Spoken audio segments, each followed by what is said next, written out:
our reviews, shall we? Yes. Dude, Yes, we shall. Abigail and Kingdom of the Planet of the Apes.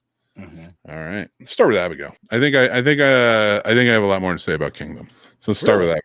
Yeah, I like Abigail, but Abigail's it's not like defying the feats of storytelling. Like, it's just fun. Right. It's a fun movie. Yes. So Abigail is a story about a group of kidnappers, I guess, but they're a band of criminals that are getting together. They're professionals to kidnap a little girl. They kidnap her, bring her to this mansion where they're hiding her out. And the whole thing is they have to stay with her for 24 hours until the ransom comes. Things go haywire. Turns out that the house is locked down and they're becoming food for Abigail because she is a vampire. And that got interesting. And there's a few twists and turns along the way. Nothing too bad, nothing too major. It was good acting. I like the performances. I like the story. The gore was fine. The action was good. The comedy was funny. Some of the characters were very cartoonish and a little over the top sometimes, so I didn't love that, but I didn't mind seeing them. I liked it. So overall, for me, I did like this film, and I probably would watch it again if it was on TV. This isn't one that I'm ever going to just turn on again. Now, with that being said, I'd love to hear what you think. So I went in with very low expectations. I thought it was just going to be kind of a crappy horror movie at best. Turned out to be more of a comedy with some horror elements for me personally. So I actually kind of enjoyed the ride. Like you said, there's nothing absolutely mind-blowing. There's nothing super unique with it. The premise is exactly as you said. They're just holding a girl for ransom. Turns out to be a vampire. She's eating them.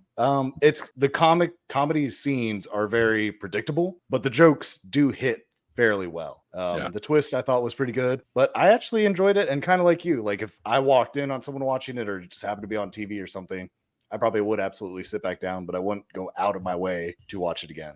Like I said, if it's on TV, it might be fun enough to watch. Dan Stevens is really good in it. He played the cop, the ex-cop who's now a criminal. They added like some fun little backstories to the characters that they wanted to highlight. Of course, Sabrina Carpenter and him. Is it Sabrina Carpenter is her name? I think so.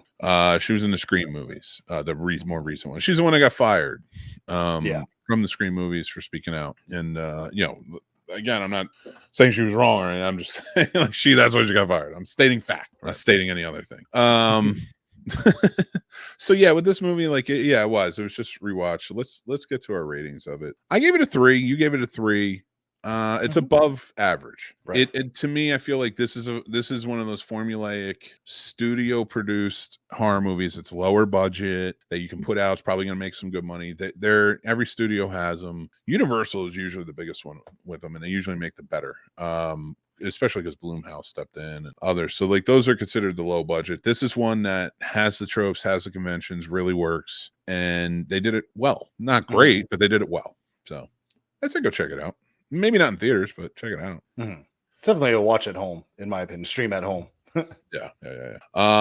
So something like that, you want to, I don't know, like something like that. Do you think streaming is the only way for this? I feel like if you have like a bigger setup, so like for me, this will probably be one that's going to be an outdoor movie night type ordeal, because I'm sure someone's going to be like, hey, I haven't seen Abigail. Can I watch it? Sorry, I didn't mean to cut you off. I just want to say that was a great point. I didn't think about it from that point of view. I like that though. This is the type of horror movie that's just fun to watch because you don't have to be married to watching it the whole time. You can. Nope. I like good that. Things. S'mores, all that. We should do that. We should do a rating for each movie. Like we do our ratings, but we should do would you see that? Would you go to the theater to see this, or would you chill, or would you watch this and I don't know. We'll figure it out. Yeah, cinema couch or outdoor projector. Outdoor. We're just throwing it out there like everybody has one. All right, let's get to our next movie, which is Kingdom of the Planet of the Apes, which may be the final in this prequel series, but we don't know. It did seem to do really well, so that's not a spoiler. Nothing's been announced, and the way these movies are going now, I don't think you have to stick with any one character. You can kind of travel around and do it as sort of an anthology, because the first 3, which was Rise of the Planet of the Apes, Dawn of the Planet of the Apes, and War of the Planet of the Apes, followed Caesar. Caesar was the ape that had an immunity, and his blood was being tested to make this Alzheimer's medication, which backfires on humanity and actually kind of dumbs down humanity while making apes smarter. And then we follow as the apes are trying to live in the battles between humanity and stuff like that, and Caesar leading them, trying to bring a better life that is better for the apes, and so the humans can exist too. He doesn't hate humans. That was a great trilogy. That was a fantastic trilogy done. Go check that out. And it's all prequel leading up to the Planet of the Apes movie from 1968, which we just covered on Classic Film Review.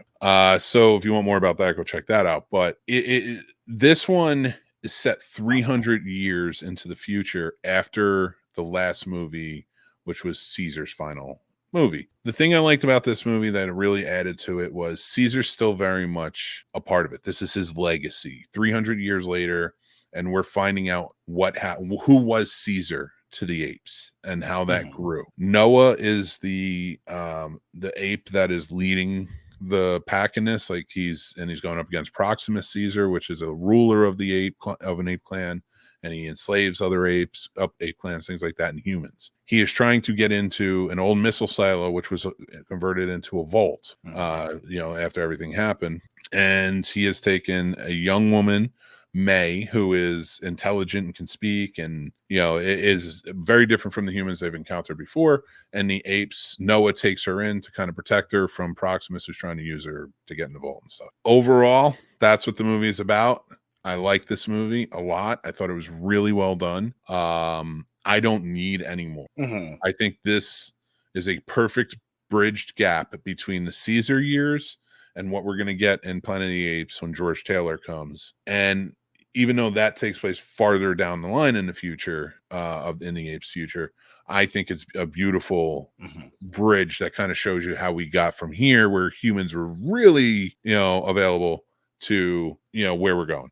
That's how I feel. I'd love to hear how you feel, Paul. So I think, because I've seen all the Planet of the Apes at this point, I would love for this to be a swan song, if you will, because I do think it's a beautiful goodbye. I thought they did this one right as far as a bridge movie. It's one that all ages can enjoy because you can pick up stuff. So me, I'm 32 right now, just seeing how Noah feels, just a relationship with his dad. He's still trying to live up to his dad, make his dad proud, things like that.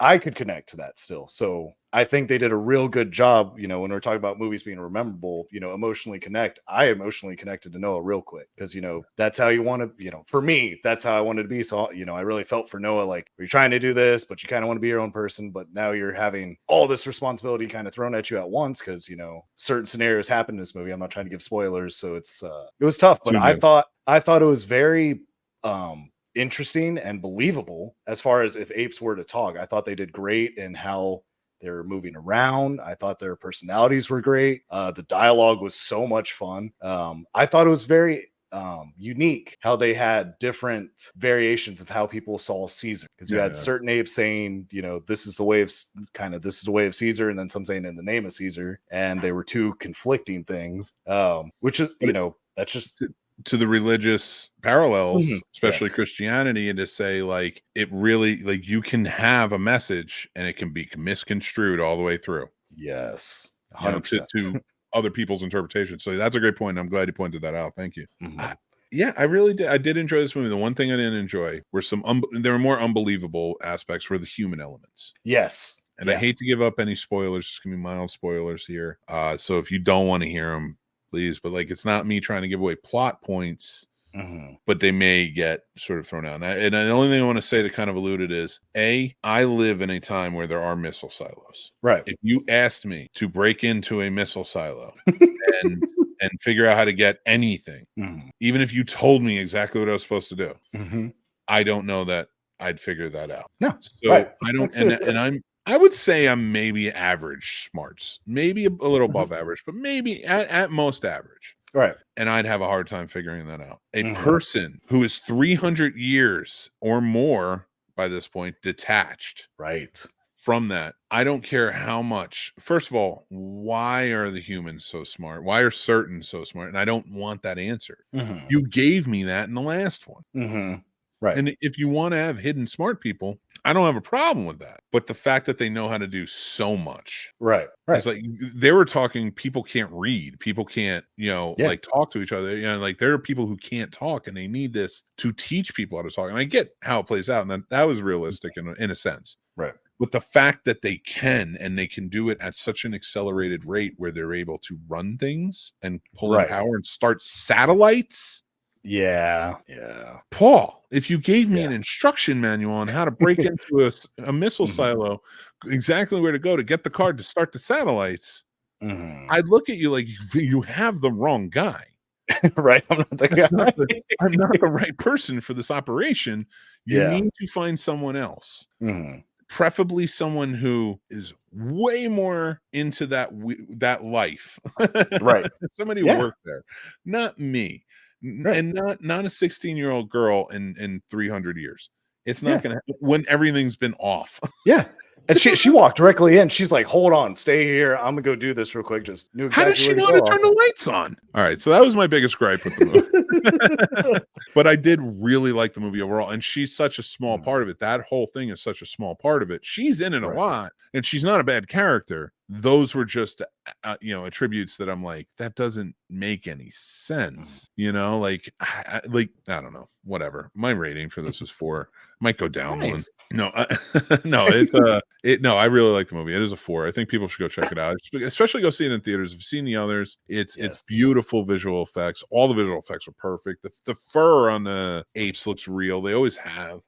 The cast did a great job. Like it just really was all around great. So mine's a 4. Paul's a 3.5. I do have one more review I have to do, and this was sent to me by a young filmmaker. I don't want to say young.